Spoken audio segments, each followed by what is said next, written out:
Thank you very much. Please be seated. The chairperson, the organizing committee, the great people of Midwest, fellow Kenyans, God is good.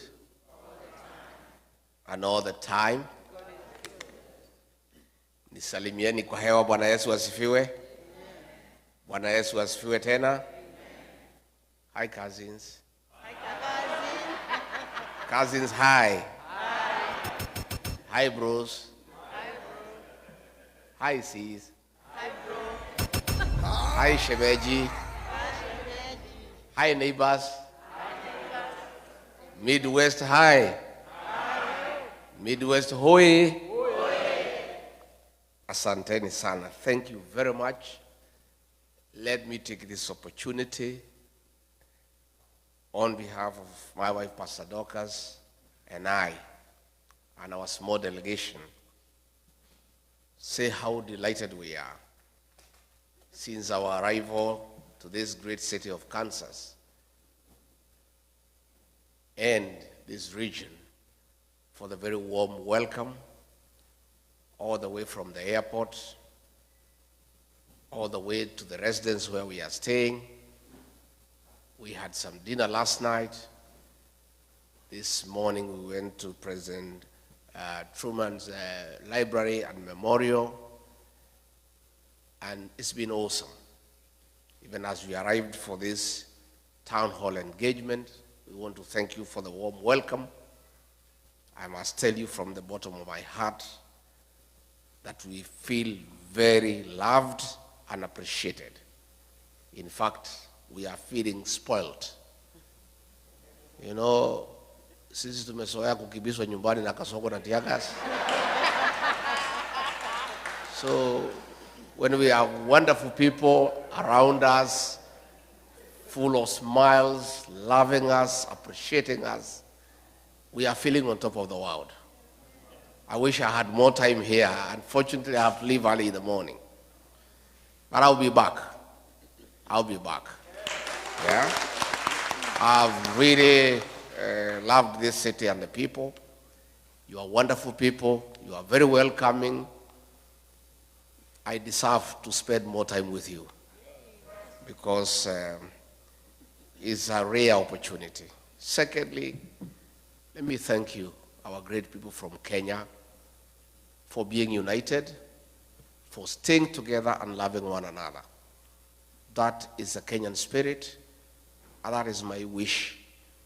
And I'm very happy since I came to the US more than a month now. Wherever I have gone, I've found Kenyan people. They love one another and they stay together.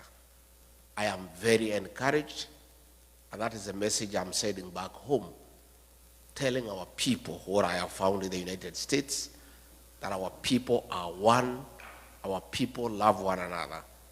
And I want to encourage you to continue loving one another, staying together, be your brother's keeper.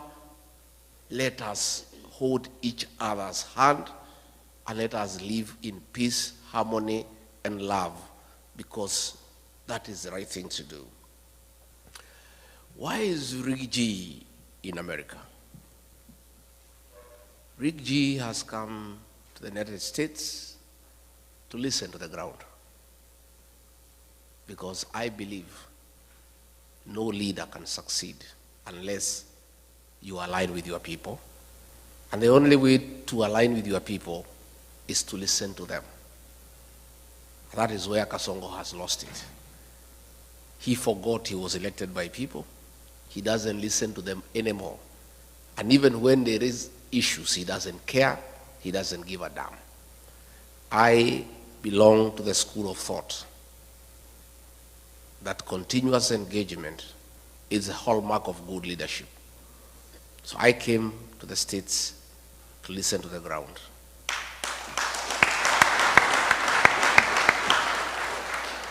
Hapa Midwest munasemaje? One time. Ati munasemaje? One time. Hapa ndio munasema? Yes. Kasongo ni one time. Mumeamua? Museme na sauti kubwa asikie akiwa nyumbani. Ati munasemaje? Thank you very much. I've come because the people who live in the United States are part of Kenya. And they, like other Kenyans, care about home. And more than anybody else, the people living here are troubled by what is happening at home. They are anxious, they are fearful, they are worried. And I came so that I brief you as to what is going on back home. And I tell you the few ideas that we have of what we need to do. And I plead with you to walk with us in that journey, to liberate our country, to restore our dignity, to restore our country, and to make sure that we have a beautiful country that we call home. Because at the end of it all, east or west, I have no doubt in my mind that all of you in this hall and all of the Kenyan people across the United States and elsewhere have a plan one day to go back home. Is that true? And you want to go to a home that preferably better than where you are. So it is your concern, it is your prayer that home works, systems work, there is a peaceful environment to do business, there is security, there is healthcare, there is education, so that when your days come and you need to come back home, you can leave your children here continuing with your investments and retire back home to a very peaceful retirement, and that is what all of you would wish. I am aware sufficiently that you know what is going on at home, because you people do a lot of work back home by supporting families. And therefore, on a daily basis, you are in conversation with the people back home, and you, like all of us, are concerned about what is going on at home. And before I go into serious things, on a light note, cousin Omari, ako wapi Omari? Amanda. Where is Omari, the guy who is married in Lemuru? Omari? Omani. Where is he, the guy who is married in Lemuru? So when you see him, you tell him, traditionally, and I think that's why he has left. I think somebody from Mulima must have sold me. Because I wanted to tell him, traditionally, all the girls are my daughters. Yes. And payment of dowry is a life thing. So anytime, anytime you meet your father-in-law, you must. So I had hoped to kutana naye nyuma ya hema, anipatie kitu in dollars, because of having my daughter from Lemuru. Let me say this with a light touch. Let me say this. Back home, it's tough. There are tears. There is anguish. There is fear. There is uncertainty. Our children between the ages of 15 to 24 are being abducted and killed by the state. More than 200 kids since 2024 have been abducted, tortured, and killed, and others have disappeared. Parents worry. When you don't know where your child is, you cannot sleep. If you call your child and the phone is off, you are worried.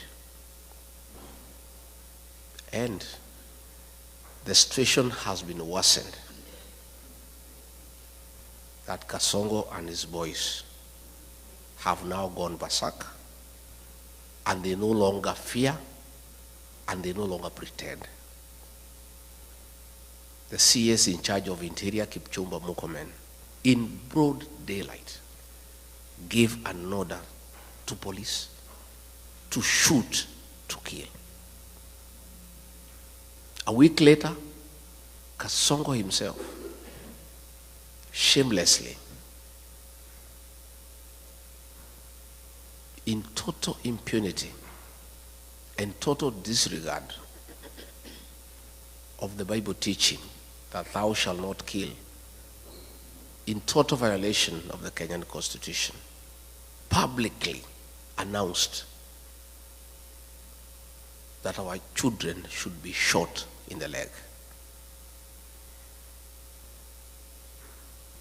The chairman of the National Assembly Committee on Defense and Foreign Relations, Nelson Koech, corrected Kasongo very angrily that the kids should not be shot in the leg, they should be shot in the head.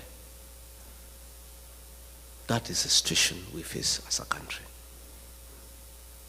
where in total disregard of the Constitution, against biblical teachings, a president of a country elected by the people has the audacity to give orders for the extermination of our children. That is why Kenyans are saying, Bwana Kasongo, even if you pipe milk to our homes, even if you build roads made of gold, even if you paid us every day 100,000 shillings, your hands carry the blood of our children, and there is no way we can vote for you. And that is why the one-term movement is now like a religion in Kenya. Everywhere you go, where 2 or 3 are, that is the discussion. In the Uber, in the salon, in the matatu, in the bar, the discussion in the country is that this man must go because his hands bear the blood of our children. I want to say that this situation cannot be allowed. And since he is not pretending anymore about the killing of the children, he has announced it himself. The people of Kenya have no choice but to make sure they send him home and remove him from office through an election. And that is what is going on. Besides that, the economy is on a nosedive. Pending bills, people who worked with the government for many years, he has refused to pay them. They are owed more than 900 billion Kenya shillings. If you look at the Nation newspaper every morning, there are about 10 to 12 pages of auctions of properties being sold belonging to businessmen who did work for government and they have not been paid for the last 3 years. The only consolation is that nobody is buying the property because nobody has the money to buy it. So they keep on re-advertising every week because there is nobody who has money to buy the properties.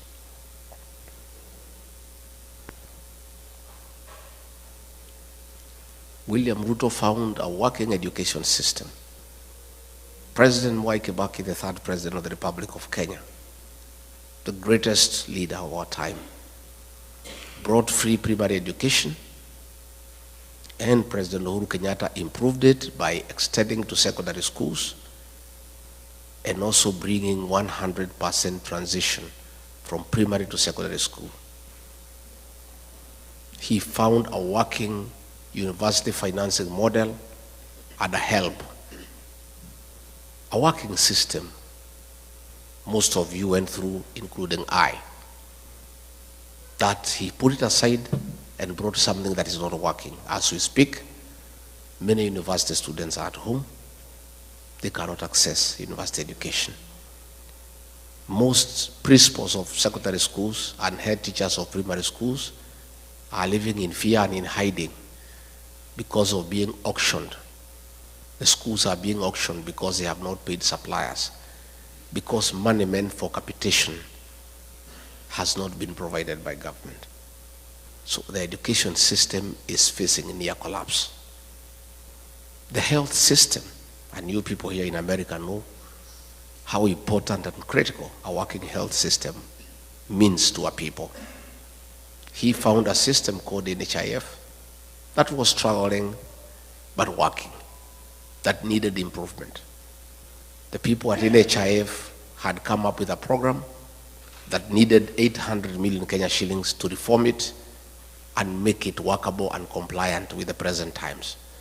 Kasongo came and discarded that system and brought something called SHA and SHIF at a cost of 104 billion Kenya shillings, money that he is stealing with his cronies. And despite stealing all that money, the system is not working. And you people know that because you have parents back at home. You know when they go to hospital, they cannot get their bills paid by insurance. Again, that is something that he has destroyed. He came up with something called the housing levy, ostensibly to construct affordable houses for the people of Kenya. It is not the work of government all over the world to construct houses. Governments put up roads, water, electricity, drainage, sewage. It is the work of the private sector to construct houses. But he has put it by force because he has business interest in company with some Asians to supply cement, steel, and iron sheets. So the whole affordable housing scheme is about corruption. It's about conflict of interest. Again, you find in agriculture, all the sugar factories have been sold to Asians in partnership with Kasongo. Last week, despite us having rice in Moya and Ahero that has not been bought, that is in the stores, he has authorized the importation of 5,000 metric tons of rice, duty-free, that will come and kill the rice farmer in Moya and Ahero. So you find, because of state capture, the president is in business in every sector. He is competing with every other businessman. And because of his advantage as president, he has killed all other business people. He's doing all the businesses in Kenya. I remember when we came into office, there's something called eCitizen. It was an app that was being operated by some private people and doing some little work for government. And when he came, he brought a lot of issues saying it is wrong for anybody in the private sector to collect money on behalf of government. And he said the Ministry of ICT must take up eCitizen. Little did I know he wanted the owners of eCitizen to come into the open. So when they came, he negotiated with them, took 80% of the business and said they should continue, and ordered all government services to be onboarded through eCitizen. Out of every 5 shillings that is paid through eCitizen, he pockets 3. That is not enough. The Auditor General has reported more than 10 billion shillings collected through eCitizen cannot be traced. So what is happening in Kenya is that we don't have a government. What we have is a criminal enterprise, theft of public funds, where the president has taken over all the businesses in the country. He's a chief procurement officer, he's a chief accountant, he is a supplier, he is everything. And nobody can ask a question. And that now brings me to explain to you why we fell out. I believed this man because he came with a Bible, and I'm a Christian. I'm the husband of a pastor. So when you come with a Bible and say you are saved, I believed this man. And all the things he told me and told the people of Kenya, we believed. I did not even have an MOU with him. We never wrote any agreement. I believed everything he told me. But when we arrived in government, it's a one-man show. He makes all the decisions. And all these decisions are selfish. It's about him. He's a businessman. He doesn't care for the country. And I started telling him this is wrong. Within a very short time, he captured Parliament. Parliament cannot ask a question. He captured the Senate. They cannot ask a question. He compromised all institutions of oversight. Nobody can ask a question. The only person who remained who could ask a question was Tinga, Raila Odinga. And he told me, we'll look for this man. He loves money. We'll give him some money. He'll also keep quiet. And sure, as December 25 is Christmas.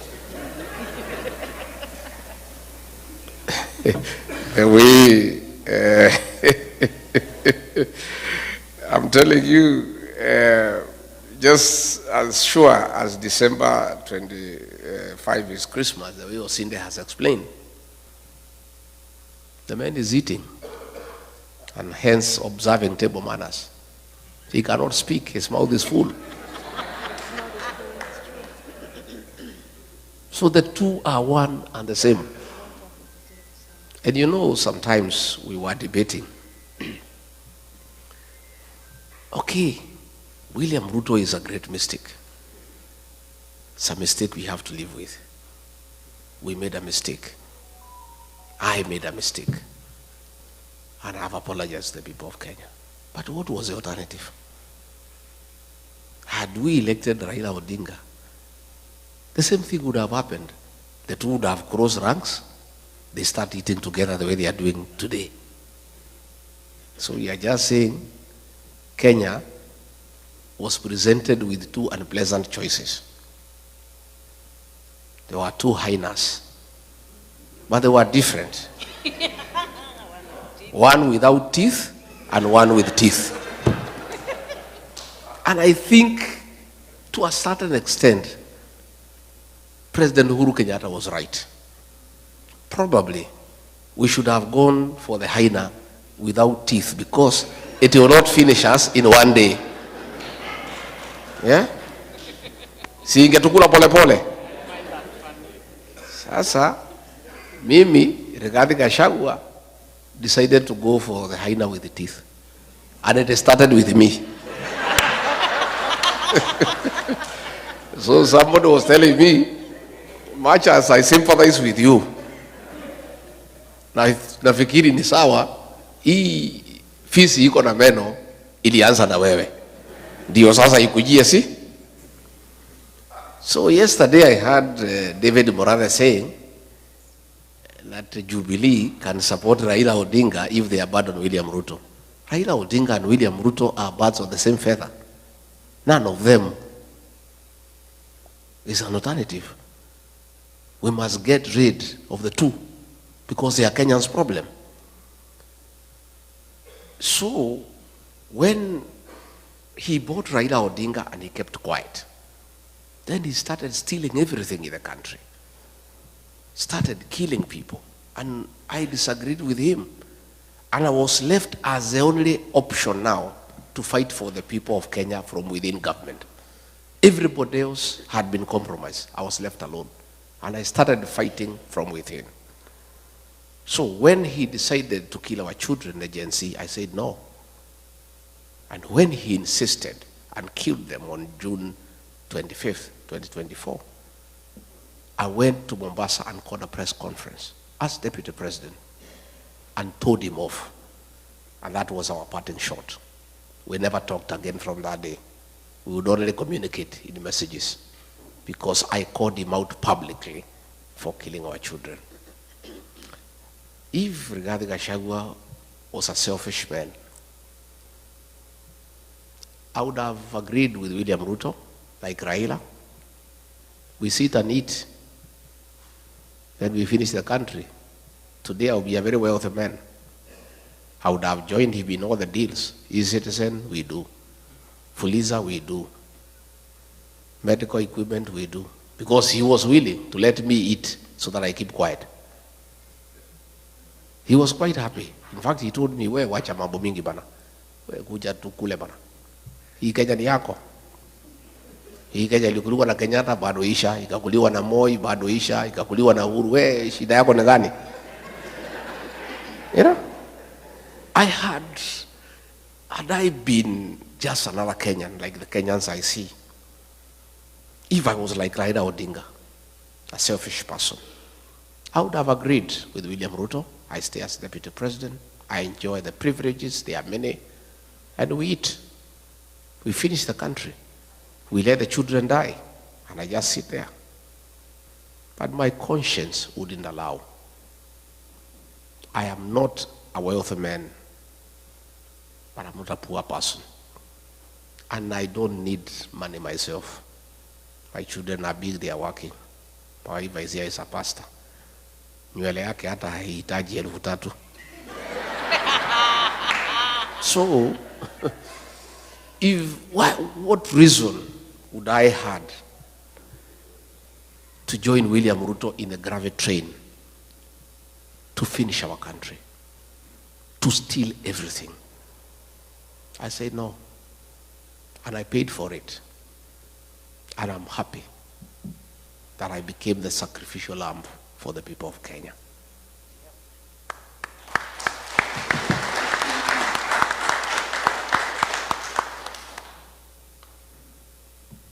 We will fix our country, and I want you to be comfortable in the knowledge that the darkest hour is just before dawn. Our dawn is coming. The mood in the country, people of Kenya have made a decision. And nothing can change that decision. In fact, it's only that it's far away. Ni mbali sana. 2 years is a long time. But we don't have a choice because we are a democracy and we don't want change through unconstitutional means. We want change through the ballot. So what we're asking is Kenyans to persevere, to be resilient, to be patient, and we'll make the change at the right time. I was worried before I came here that the level of impunity by the president is becoming dangerous because people are being killed every day. When we had Sabasaba, the government hired criminals to burn shops, to destroy property under police supervision. Policemen were shooting people without caring. Young children were killed, and the president did not care because there is nobody to ask him any question.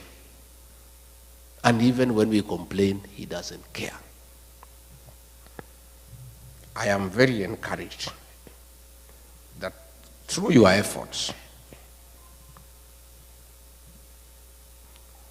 the day before yesterday, the chairman of the Senate Foreign Relations Committee, Senator James Rich, tabled a bill in the House calling for a review of the status of Kenya as a non-NATO ally for several reasons. Among them, that William Ruto is working with the terrorist groups, most notably RSF of Sudan, where he is in gold business with Hemeti, and where Kenya supplies arms. to go and kill children and women in Sudan. The Americans have complained that he has also been doing business with Al-Shabaab. The Americans have called for investigations on abductions, extrajudicial killings, use of police to attack civilians, and other violation of human rights. And within 90 days, an investigation will begin and a report to be made within 180 days. And there is real panic in Nairobi. I saw William Ruto today fumbling with words, trying to explain himself, but trying to digress from the real issues. He was saying that the Americans have a problem with him because he's having a relationship with China. And he is having a relationship with China because it's good for the country. But he's running away from the real issues. And because he follows me wherever I am,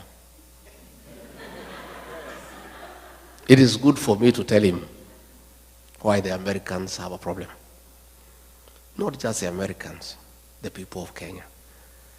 The Americans have just heard the cry of the Kenyan people, and they are raising issues. William Ruto, aka Kasongo, please, the Americans want to have an investigation to unearth your business dealings with the Hemeti of RSF in Sudan, where you are doing gold business, and in reciprocity, supplying arms to the terrorist group to kill women and children in Sudan. You cannot run away with it because we have the evidence. I was your deputy when those meetings took place. I have all the details. And we are giving those details to the Americans. And we are right here in America.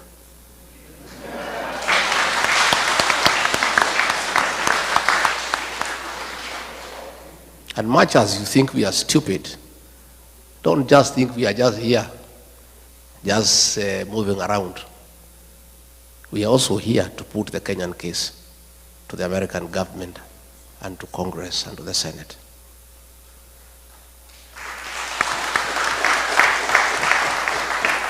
William Ruto, you need to know, the Americans want to know why you are working with Al-Shabaab.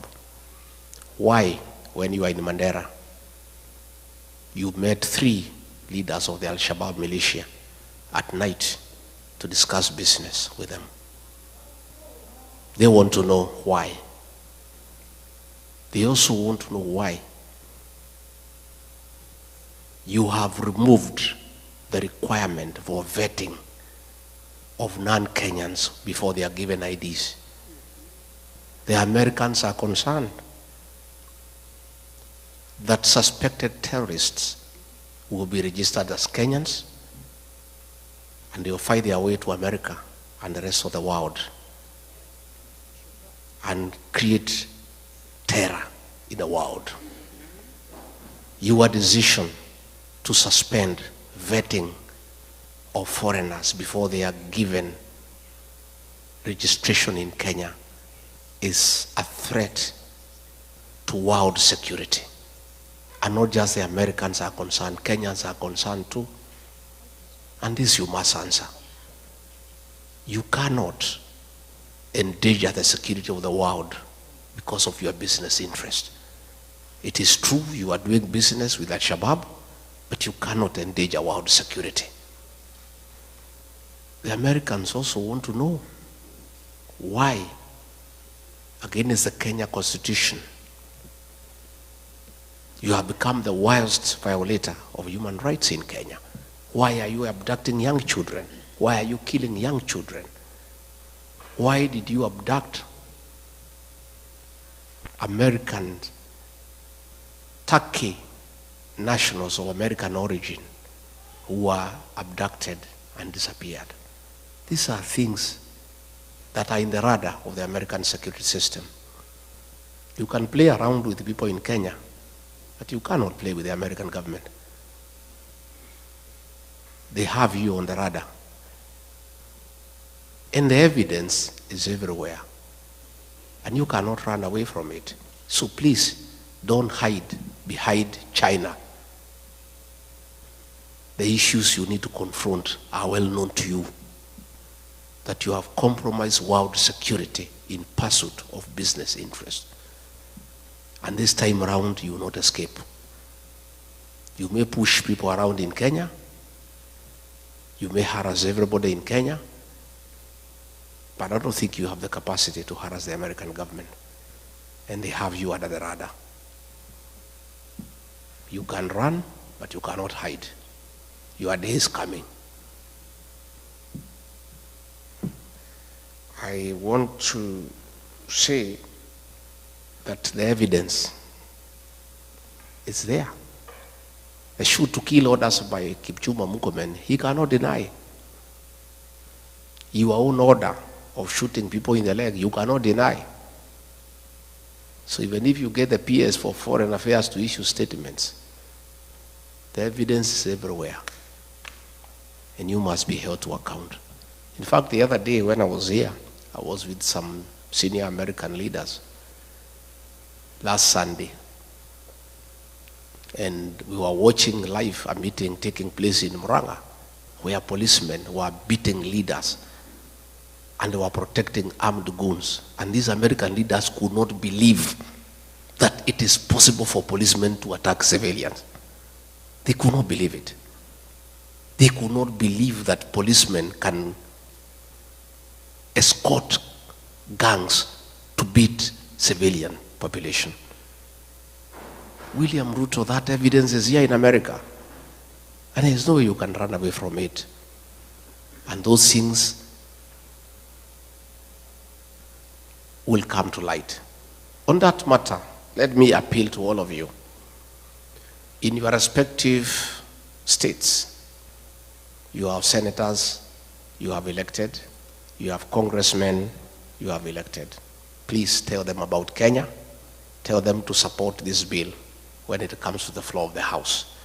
Give them details of what is happening in Kenya so that they are well informed, so that they can support the bill, so that a review is done.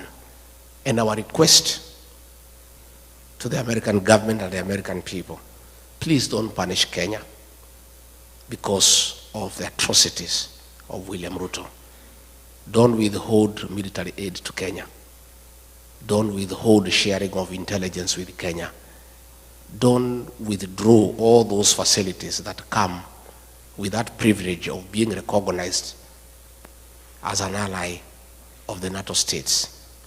All we are asking the American government to do, once you confirm all these concerns, help us.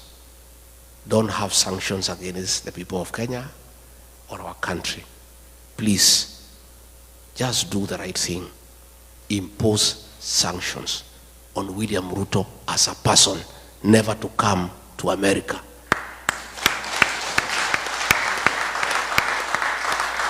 And I think if he does that, that is our problem. Kenya should not suffer because of one person. Let's deal with the person.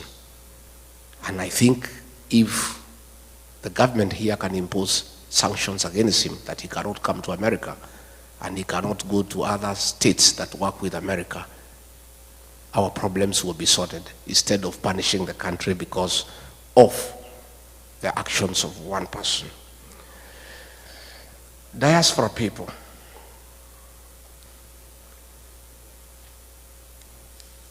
you people are very important partner to any serious administration. In the 70s,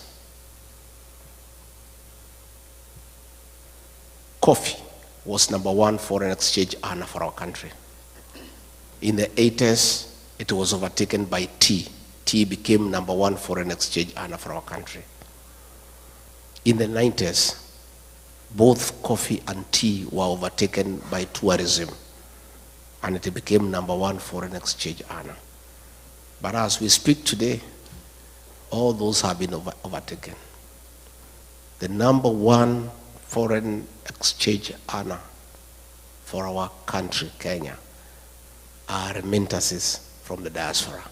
It is you guys. You are the drivers of our economy. Our economy relies on you. It's the dollars you send home that we use to pay our public debt. It's the dollars that you send home that we use to import products from across the world.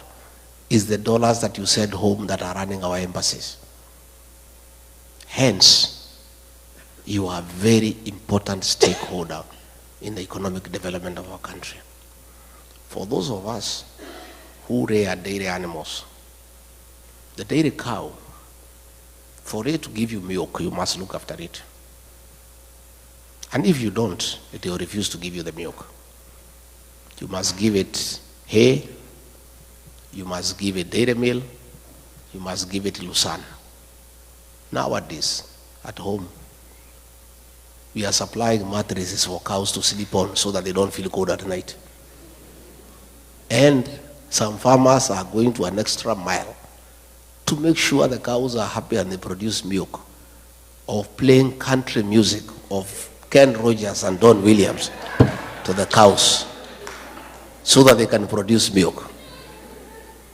The Diaspora Brigade is our dairy cow for the Kenyan economy. We must look after you guys.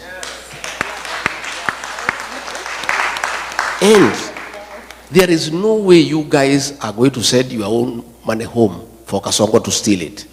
You will not agree. So we must correct the situation. You guys want nothing to do with corruption. I have talked to many of you since I came, and all of you have allergy to corruption. Isn't it? In fact, everybody I've had a chance to speak, they are telling me when they come to the airport how they are treated. When they go to Nyayo House, the way they are treated. And you guys cannot stomach it. We must deal with corruption in Kenya decisively. And they say the fish rots from the head. The problem we have in Kenya is the president is a leader of corruption in the country. State House is a crime scene. There are Asians there with briefcases every day, and he spends all the time with them. Sometimes he would keep me there as deputy president for 5 hours as he is talking to Asians, discussing deals. For us to deal with corruption in Kenya, we must start from the top, and then we come down.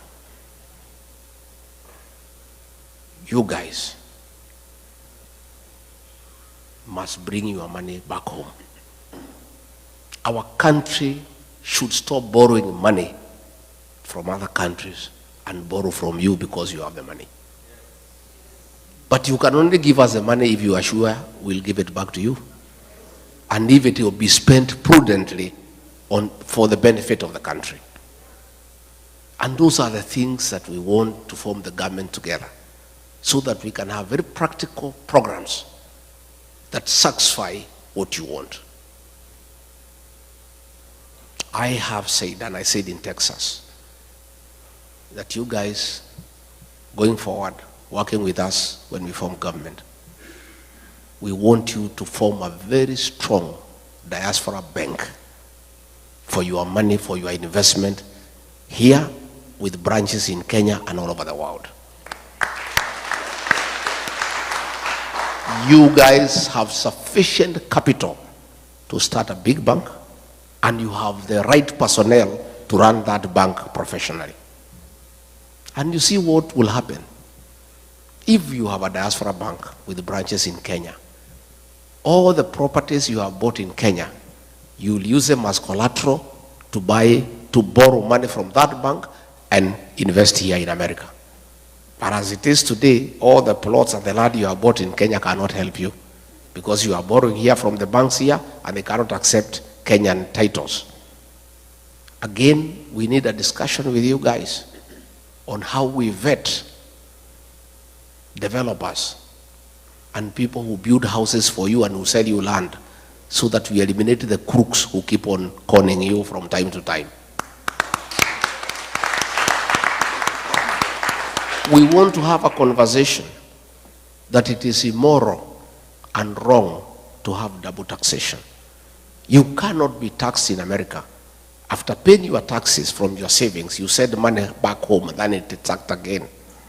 That is a discussion we are going to have, so that the money you remit home must be exempted from double taxation, because you have already paid tax in your country of origin where you are working. We need to discuss, how do we encourage you to save at home?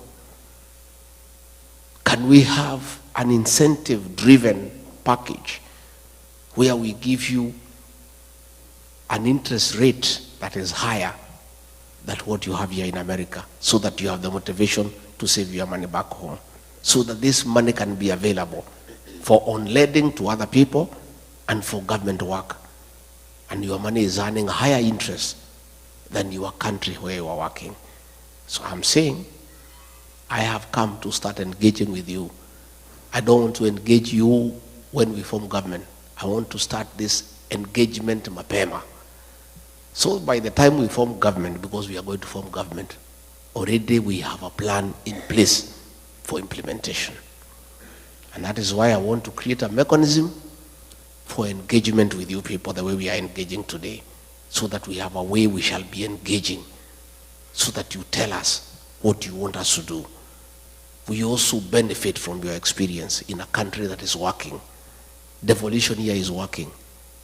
You know, I was here last night, it was raining. When we came out, you cannot even know it has rained because the drainage works. Huh?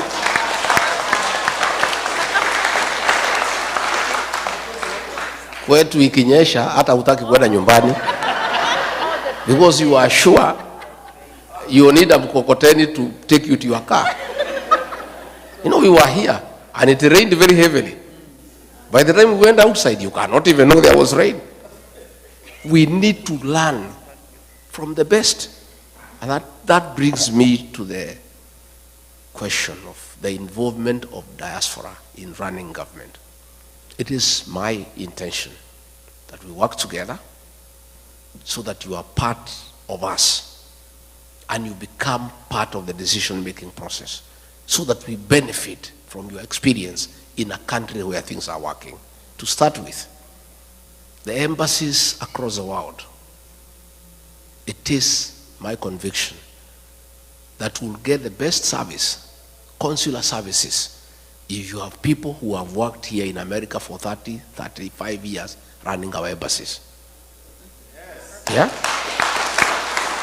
We would get the best investment opportunities if you have people who know what the Americans want in the embassy, because you know their strength, their weaknesses, their preferences, and where we can do business together. I mean, an ambassador serves for 4 years.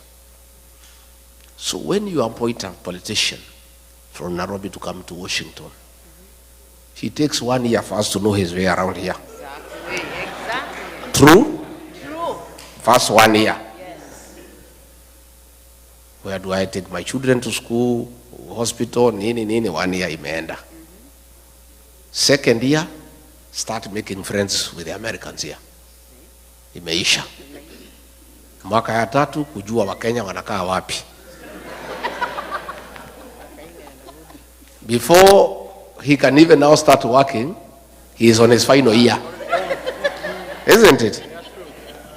But if you have somebody who has stayed here for 30 years, already who has a home, we simply walk to the office and start working without wasting any time. Ataletwa tu Nairobi, there is a course there, kufundishwa kukula na uma nini, already you know. Yeah? So even that course you'll be exempted. Senor, you know, they come there, how to hold a wine glass, nini, what, table manners, nini, So you guys, those things you already know. Yeah? So nafikiri, you only come for that course for 2 weeks to understand your reporting mechanism. How will you be working with the PS? How will you be working with the president? Those are the little things mtafundishwa wiki mbili tatu. But all the other things here, you know. Isn't it? So it's my intention. And that is a promise I'll keep. Because it costs me nothing other than good manners to keep that promise. You guys are already here. You have the papers. Mumesoma. You know the place. You know your way around. You know how to use a fork and a knife. Sasa iko shida gani? There's no problem. Number 2, I have said, I also want you guys to come to the National Assembly and help us make good laws. Yeah? I want you to come to the Senate and help us make good laws. I want you to come to the county assemblies and help us make good laws on devolution. So, I want to appeal to you, wale munaweza, muende nyumbani, mupiganie viti. Lakini on top of that, we shall nominate one person from Diaspora to go to the Senate, another one to go to the National Assembly. Yeah? And in the counties we are strong. At least every county assembly we have one person from Diaspora to come and help us to make good laws for devolution. Because devolution is working out here. And we want to borrow from people who know. Again, we'll also want you to come and serve in the national government. Let us have 1 or 2 PSs, wako pale. Let us have a cabinet secretary, ako pale. Let us have people in parastatus. You guys have the necessary expertise and experience. And I think for any leader who wants to make a difference, it is foolish not to utilize the available capacity for the country. And you guys have all the necessary capacity to assist the president to run a country successfully.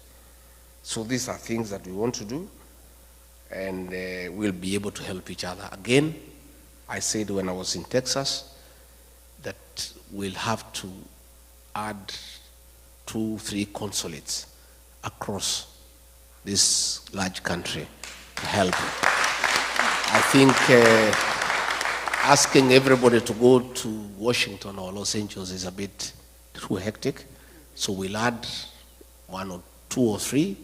Again, we'll introduce mobile consular services so that we have people coming here for a month. They issue IDs, passports, and they go to another state. That is something we can be able to do so that we make it a bit reasonable and cheaper for you to access consular services by bringing the services where you are. I am a strong believer. I am a very strong believer that it is our business to take the government to the people, not the people to the government. It is us to take the government to the people. We will bring consular services to where you are, because that is the right way to do things. So, mimi sitaki nisidishe hapo.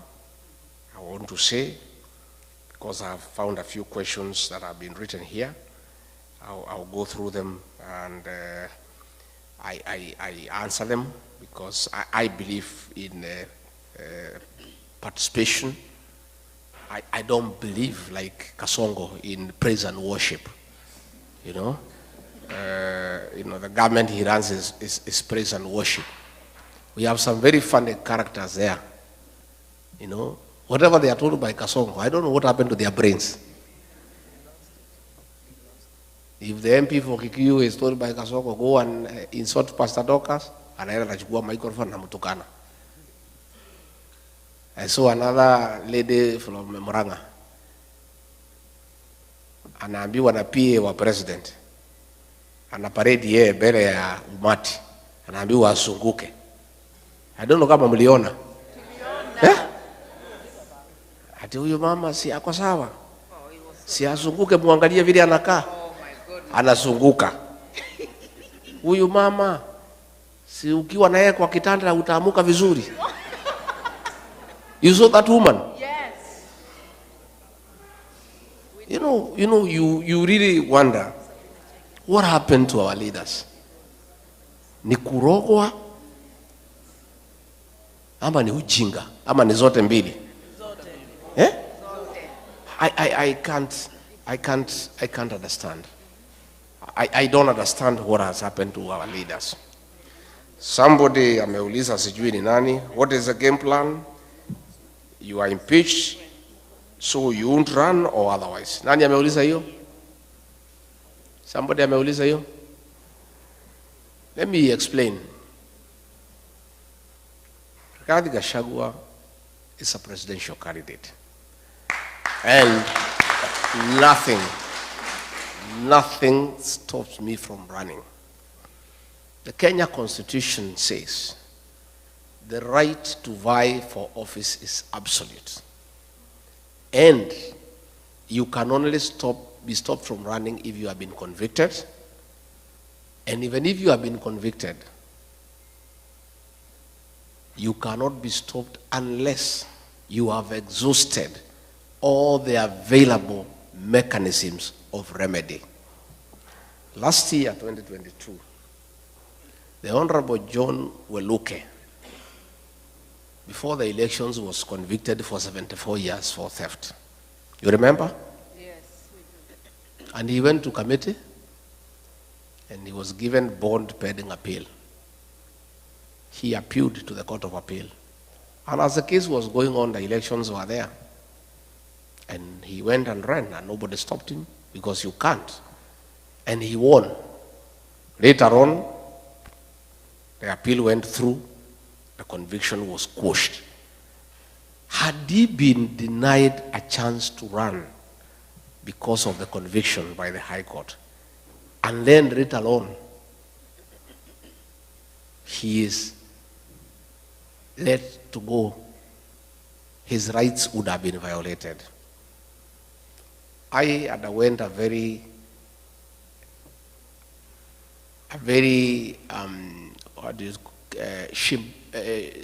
shambolic exercise at the National Assembly and Senate. Everybody knows there was nothing. People were paid. MPs were paid 500,000, senators were paid 10 million. Haraka, Ruto paid them. And we went to court under Article 50. And Article 50 says, no man shall be condemned unheard, and the right to fair hearing is absolute. I did not get a chance to defend myself in the Senate. I was in hospital. I did not present my evidence. So this is a matter that will be dealt with by the courts, and in the fullness of the time we shall be vindicated. In the meantime, the matter is in the High Court. It has not even started. If it is go to the High Court, depending on the way it goes, if I win, the state can go to the Court of Appeal, the matter proceeds there. If I win again, they can go to Supreme Court, or vice versa. Until those mechanisms are exhausted, the Constitution of Kenya guarantees me the right to vie for office, and there is no law that can stop me from vying. Yeah? So, in fact, I'm supposed to fight for the impeachment to be quashed, and then I go back to office. But I'm not interested. I cannot serve Ada Kasongo, because he's a pathological liar, and I'm a truthful person. Me and him working together is like trying to mix water and oil. I'm not interested in going back to the office. I just want my rights to be granted and to be proven innocent, because there's nothing I've done that is wrong. And I just proceed with my life. I have no intention of going back to office. Even if the courts told me to go, I will not go. I'm not interested. So I want to assure you, nothing stops me from fighting. And the people of Kenya know that. That's why you see I enjoy a lot of popularity, and I continue to seek for office. And God being faithful, will get there.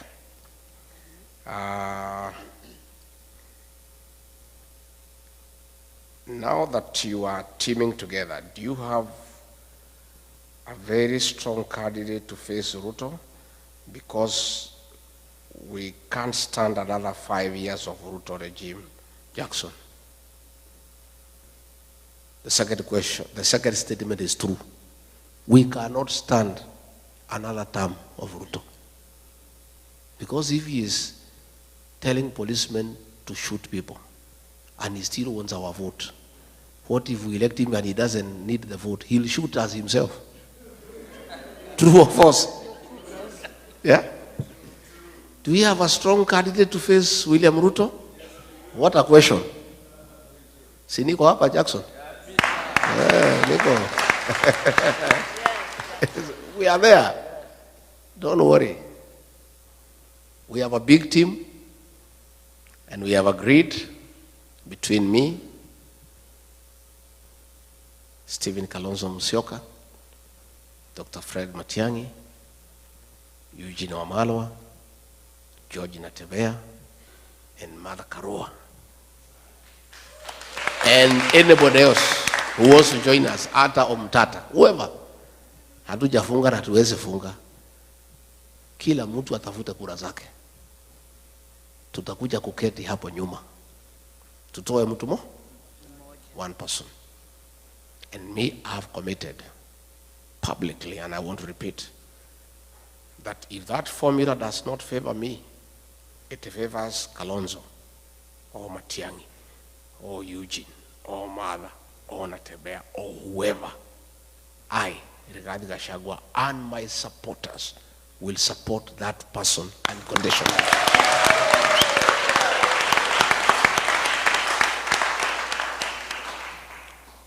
Lakini Mungu akisaidia ikuwe ni mimi, hiyo mtu nitakimbiza yeye kama baisikeli ya kuibiwa.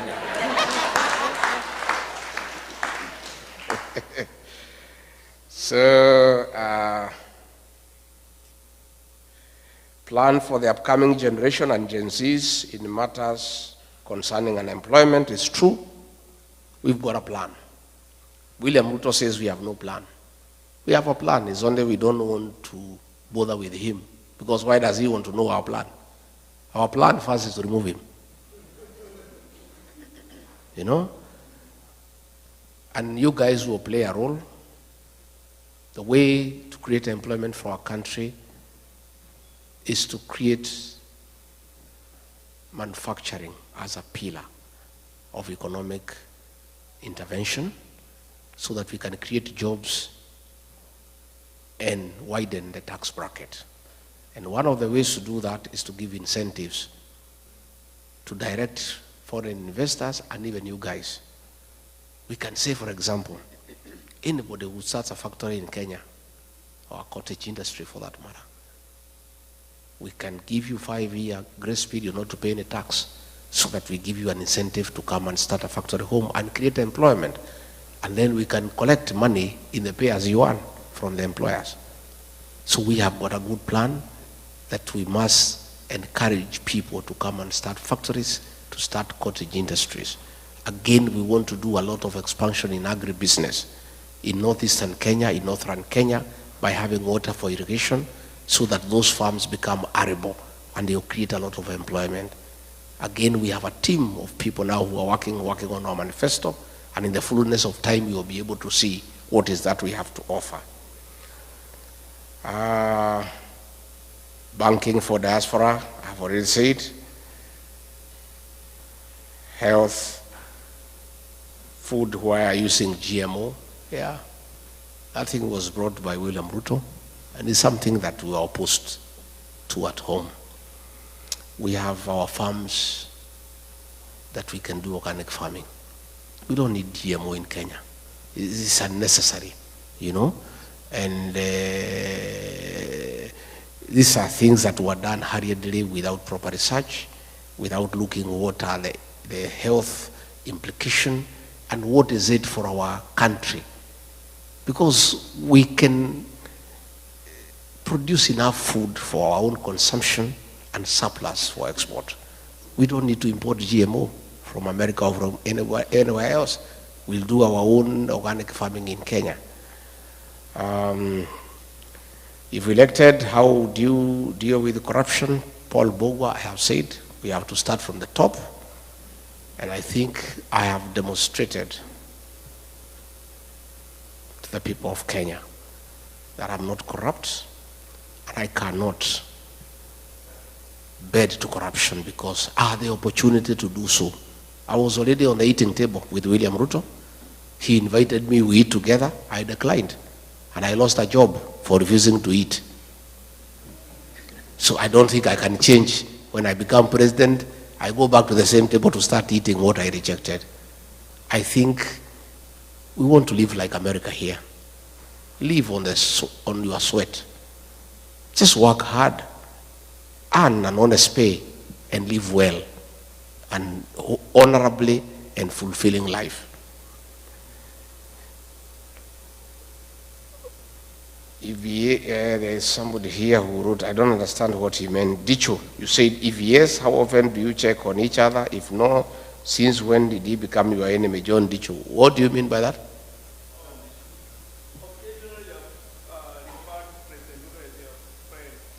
Refer to? As your friend. Is this still your friend? Who? You know what happens? You know what happens? Ruto, by the way, is not my enemy. He's the enemy of the Kenyan people. Yeah? What normally happens when you are talking at our level, you are just decent. You refer somebody as my friend, as my brother, but not necessarily because he's your friend. It's just etiquette. Yeah?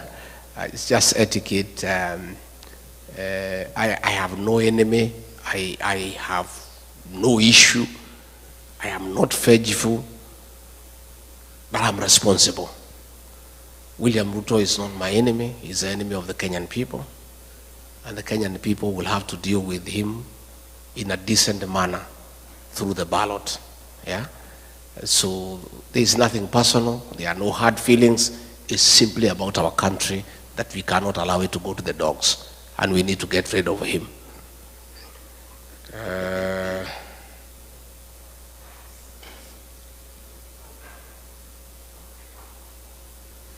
Why do we keep sending money so easily and yet we can't vote from the comfort of our beds using our gadgets? How come you keep on saying you understand the ground and yet when we want to run for a political position from here, it is a problem? How are you going to reconcile these issues? We'll have to develop our electoral process, but it takes time. The voting here is electronic. It's a democracy spanning over several hundred years. Our democracy is 61 years, 62. We keep on improving every day. We haven't yet reached there where we could go electronic. Mostly our people, the rural population, quite a bit of illiteracy and sub-illiteracy, but we are getting there. With the time, I'm sure, in years to come, we'll go fully electronic so that you can, as you say, vote from your bed. Yeah, but tutaenda pole pole so that we get there. Again, we are going to lobby IBC to increase the voting polling stations here in the States, because as you have said, it's very expensive to go to Los Angeles, to go to Washington, to go to New York. IBC is independent. I cannot give a commitment in totality, but all I can promise is that we are going to lobby them to increase the stations. We have a very vibrant constitution, and when you are in office, some goons went to the Kenyatta's farm, but unfortunately nobody was apprehended and taken to court. What happened? Mainawero is true. Kenyatta's farm was attacked. And some people were even trying to blame me. And I just kept quiet because Uhuru Kenyatta knows he was president of the Republic of Kenya. Issues to do with a retired president, his welfare, his security, his allowances, his travels are dealt with by nobody else other than the sitting president. There is nobody who could have attacked Kenyatta's farm without the knowledge and the concurrence of the sitting president. Rigathi Gachagua has never been president. Yeah? And it was something that was being done so that they can make us, the leaders from the mountain, fight each other. Yeah?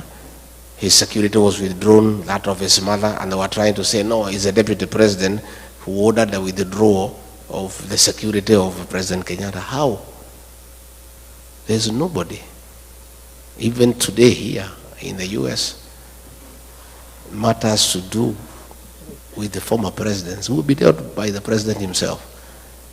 Even the Retirement Benefits Act for retired presidents is administered by the Controller of State House. Yeah. So what happens if Kasongo ever comes here? You direct that question to him. He'll be able to give you an answer.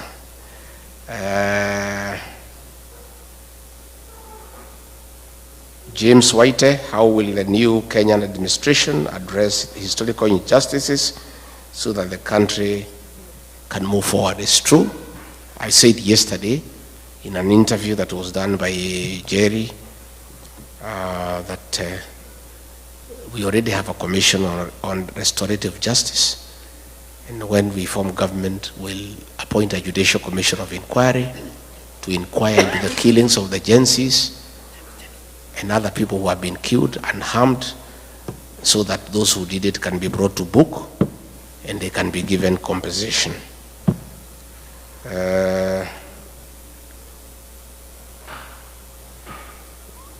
Peter Mongai, which formula will you use to select your flag bearer, considering the flag bearer must be acceptable? Hiyo sasa ndio kadi yetu. Tukitoa hiyo si tumeisha. So hiyo hatuwezi sema saa hii. But there will be a good formula, and I can tell you we'll come up with a good candidate. And we are not in a hurry. For now, our candidate is Ruto must go, and our plan is one term. Because if we announce our candidate now, Kasongo atatusumbua sana. Hata mwekea vikwazo na kumsumbua na kumtatiza. So wacha tukae namna hiyo. Our candidate for today is Ruto must go, and our plan is one term. Wacha angangane na Ruto must go, na angangane na one term for now. Yeah? And that's why he keeps on saying, where is your plan? So that he can start attacking it. Yeah? Mimi napingana na nani? Unapingana na Ruto must go.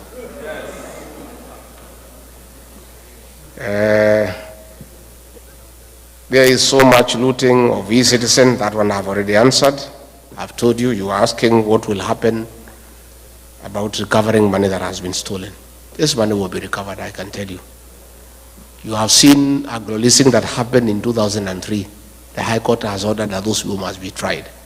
So I want to put on notice those who are still stealing public funds, including what is being used by Soprano to bribe people, will have to be paid. Yeah, and this money will be recovered. What are you doing to mobilize voters to register for elections, especially the youth and the people who are here to register to vote? We just continue public education, advocacy, and appealing to them, and I want you to help me. Call home, find out whether your young brothers and sisters have registered, and urge them. We continue to do that, and asking our parents that if they don't register, that is a vote for Kasongo. So that we continue doing.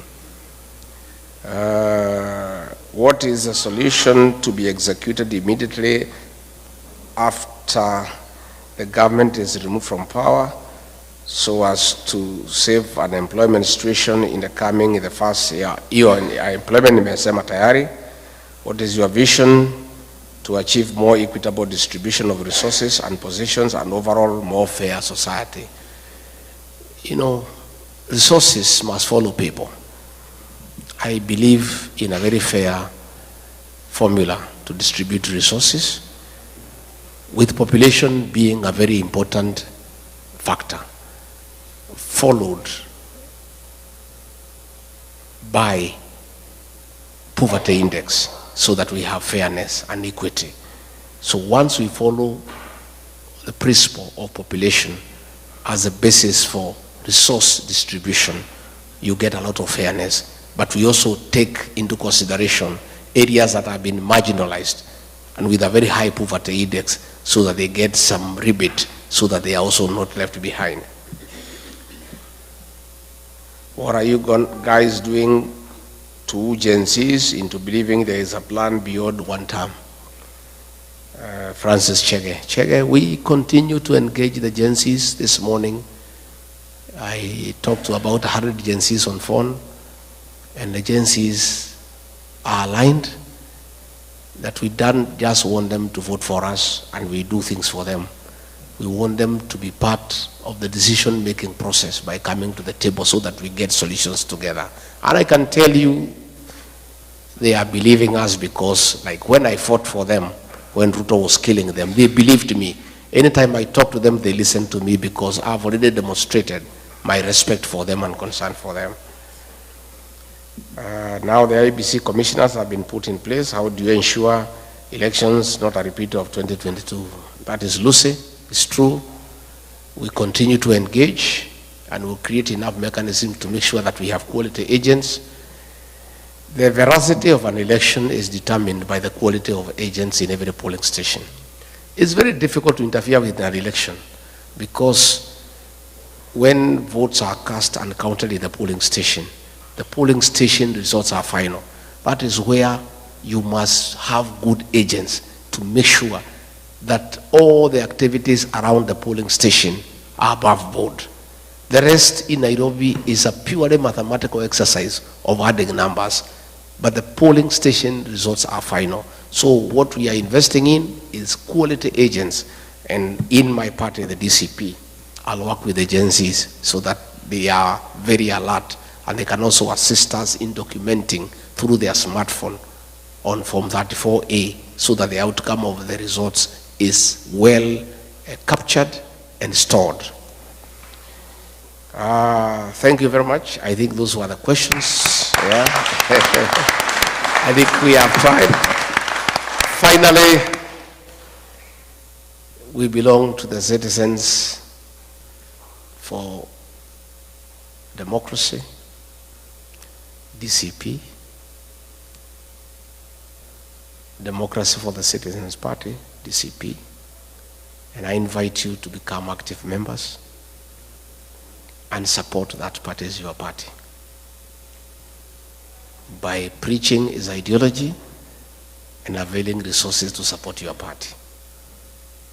You know, I saw some fellows back home saying, oh, huyu mtu ameenda huko kutafuta dollars. Sasa hii chama yenu, mimi sina pesa ya kuiba kama Kasongo to run our party. Even here in America, you know, all parties here, even the presidential election is supported by the members, isn't it? So we are also asking you to support that party because we want a party that is homegrown with support from its members so that when we get into government, there are no businessmen who are coming to demand tenders to pay themselves for what they contributed. So please support the party. It's a good party. It's a national party. And it's not a mountain party. The deputy party leader is Cleo Malala from Kakamega. The secretary general is Hezron Obanga from Kisii. The national chairperson is Paria from Kajiado. The deputy chairperson is Owino from Kisumu. The treasurer is Mwikali from Machakos. Deputy Secretary General is Ole Kamwaro from Narok. And like that. Again, out of 34 members of the National Executive, 9 agencies. So we are well represented. It's a national party, and I want to request you to be very active here in Midwest. This is your party. We'll form the government together. And we are serious partners. And I want to continue with this engagement. I'll come again when I have sufficient time so that we spend more time. But I want to say I feel loved, I feel well taken care of, and I believe I have answered the issues that were concerned to you. Have I? Yeah? Can I ask Pastor Dorcas to come and say hi? I believe in very strong family values as the basis for a strong nation. And that is why I walk around with my wife, because you must lead by example. There is no way as a leader you'll say you believe in very strong family values and you don't lead by example. And many people who are uncomfortable of the support I'm getting back home from families, because families are supporting me because they are saying Ricky G has shown us he believes in strong family values. That is why they like Pastor not to be seen with me, so that I lose that advantage that I'm having from families. They are wasting their time. Yeah? So I'll continue, and I also want to ask you to have strong families as a basis of having a strong nation. Pastor Dorcas.